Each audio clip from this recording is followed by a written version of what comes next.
Salut les élèves de deuxième année baccalauréat sciences physiques et deuxième année baccalauréat sciences civiques de la Terre. On va passer maintenant à la deuxième partie du chapitre numéro 1 qui est le cours des limites et continuités. Dans la partie numéro 2, on va voir la continuité d'une fonction en un point. Donc, la continuité d'une fonction en un point, continuité sur un intervalle, on va faire dans cette partie seulement la continuité en un point et on va commencer par une activité. Soit f, la fonction numérique définie sur R par f de x, c'est x au cube moins 1 sur x moins 1 si x est différent à 1 et f de 1 égale à 3. La question, on veut vérifier que la limite quand x tend vers 1 de f de x égale f de 1. Pour cela, on va calculer la limite quand x tend vers 1 de f de x. On remplace f de x par sa valeur. On sait tous que x au cube moins 1 au cube, c'est une identité remarquable. A à la puissance 3 moins b à la puissance 3, c'est a moins b facteur de a au carré plus ab plus b au carré. Ce n'est pas ici au cube. Donc on applique cela sur x au cube moins 1 au cube, qui va donner x moins 1 facteur de x au carré plus x plus 1 sur x moins 1. On pourra ici simplifier par x moins 1. On va trouver la limite quand x tend vers 1 de x au carré plus x plus 1. On remplace x par 1. On va trouver 3 qui est f de 3. Lorsqu'on calcule la limite quand x tend vers 1 de f de x et on trouve qu'il vaut ou bien qu'il donne f de 1, si la limite quand x tend vers 1 de f de x égale f de 1, on dit dans ce cas que la fonction f est continue en 1. Pour que une fonction soit continue en un nombre a, il faut que la limite quand x tend vers a de f de x égale à f de a. C'est la définition. Soit f, une fonction numérique définie sur un intervalle ouvert i et x0, un réel appartient, un nombre appartient à i. On dit que la fonction f est continue en x0 si et seulement si la limite quand x tend vers x0 de f de x égale f de x0. C'est une simple définition. Il suffit de calculer la limite par exemple, si on veut montrer que f est continue en un nombre, par exemple 2, on calcule la limite quand x tend vers 2 de f de x. Si on trouve qu'il vaut f de 2, elle est continue en 2. S'il est différent à f de 2, alors il n'est pas continu en 2. Un exercice pour appliquer cela. Soit f, la fonction numérique définie sur R par f de x, c'est racine de x moins 1 sur x, si x est différent à 0, et f de 0 égale 1 demi. On veut montrer que f est continu en 0. Autrement dit, selon la définition, on veut montrer que la limite quand x tend vers 0 de f de x égale f de 0. On commence.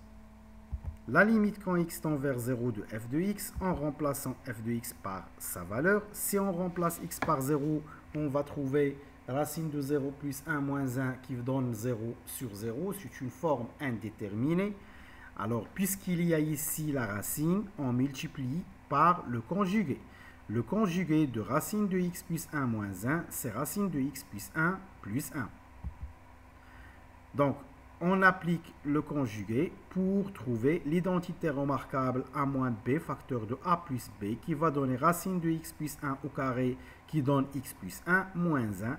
En simplifiant par 1, on va trouver x sur x facteur de racine de x plus 1 plus 1.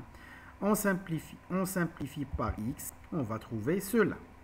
Si on remplace maintenant x par 0, on va trouver 1 sur 2 qui vaut f de 0, ce qui veut dire que f est continu en 0. On passe maintenant à la continuité à droite et la continuité à gauche en un point. Dans plusieurs cas, on serait obligé de calculer la limite à droite ou bien la limite à gauche lorsqu'on ne pourra pas calculer directement la limite quand x tend vers un nombre directement.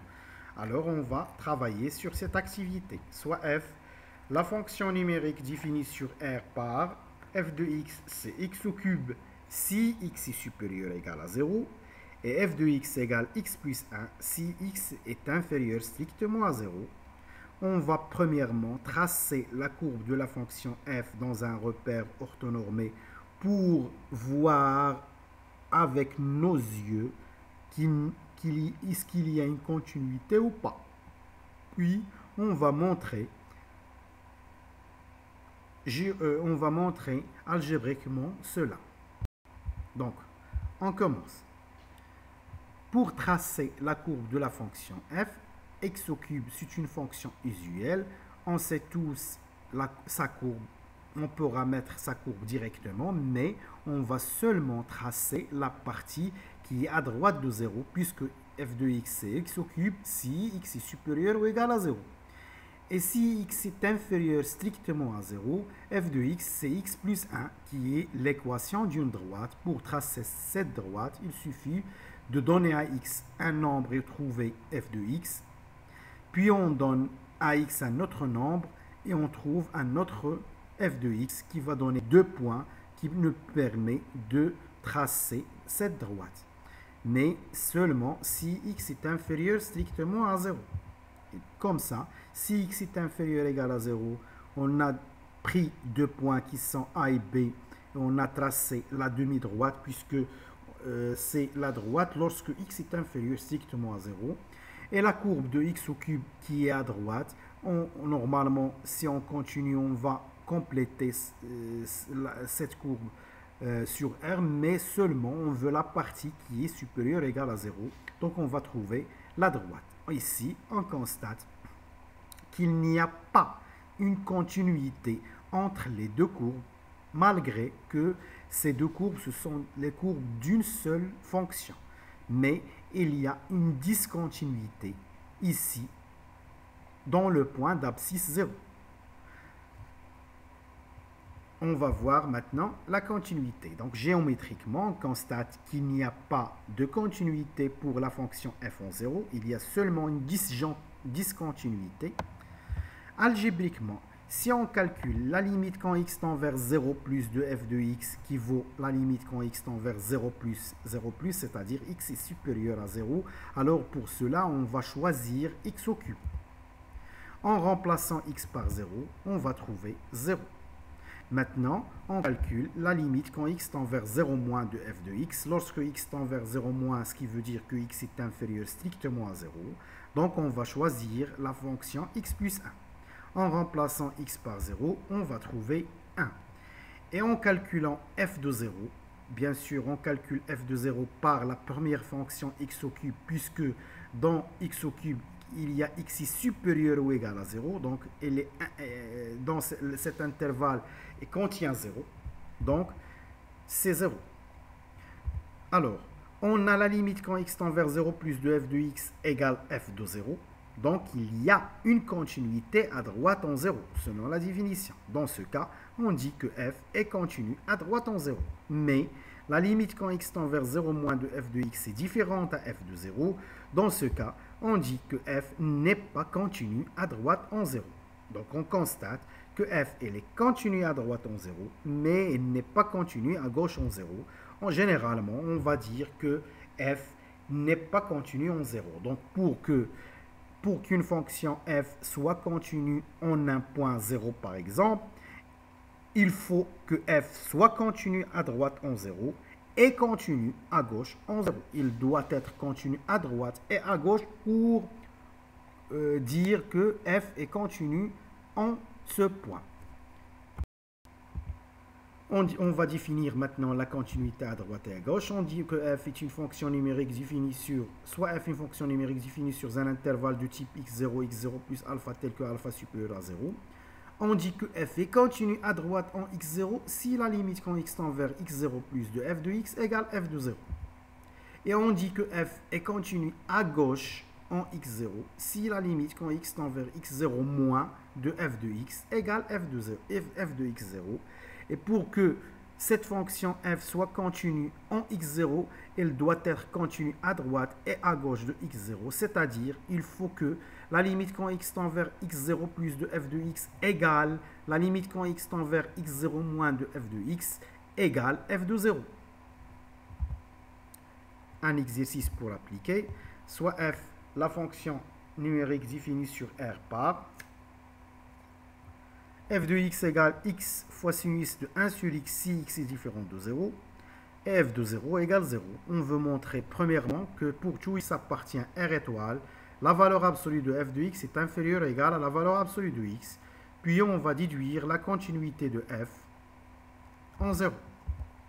Donc soit x appartient à x0. On sait tous que sinus 1 sur x elle est comprise entre moins 1 et 1. La sinus et la cosinus sont toujours comprises entre moins 1 et 1, c'est-à-dire la valeur absolue de sinus de 1 sur x est inférieure ou égale à 1. On multiplie par la valeur absolue de x dans les deux côtés. On regroupe la valeur absolue de x et la valeur absolue de sinus 1 sur x sur une seule valeur absolue. Et donc, on constate que la valeur absolue de f de x est inférieure ou égale à la valeur absolue de x. Maintenant, on passe à la déduction. On a montré déjà que la valeur absolue de f de x est inférieure ou égale à la valeur absolue de x. Selon la définition de la valeur absolue, cela veut dire que la valeur absolue de f de x est comprise entre moins la valeur absolue de x et la valeur absolue de x. Ici, c'est moins la valeur absolue de x et la valeur absolue de x, ce n'est pas x et moins x. Donc, puisque la limite quand x tend vers 0 de moins x et la limite quand x tend vers 0 de x égale 0, alors la limite quand x tend vers 0 de f de x, c'est 0. C'est le théorème de gendarme. On a mis une fonction entre deux fonctions qui ont la même limite, ce qui veut dire que la limite de f de x vaut aussi la même limite qui est ici 0. Alors, puisque selon les données f de 0 c'est 0, donc ça veut dire que cela est égal à f de 0. Alors la fonction, elle est continue en 0. Propriété, soit f une fonction numérique définie sur un intervalle ouvert i et x0 appartient à i. La fonction f est continue en x0 si seulement si elle est continue à droite et à gauche en x0. Donc tout simplement, si on veut montrer que f est continue en un point A, il suffit de calculer la limite quand x tend vers a de f de x et on trouve f de a. Si on était obligé de calculer la limite à droite et la limite à gauche, dans ce cas, la définition devient la limite quand x tend vers a plus égale la limite de f de x, bien sûr. La limite quand x tend vers a plus de f de x égale la limite quand x tend vers a moins de f de x égale f de a.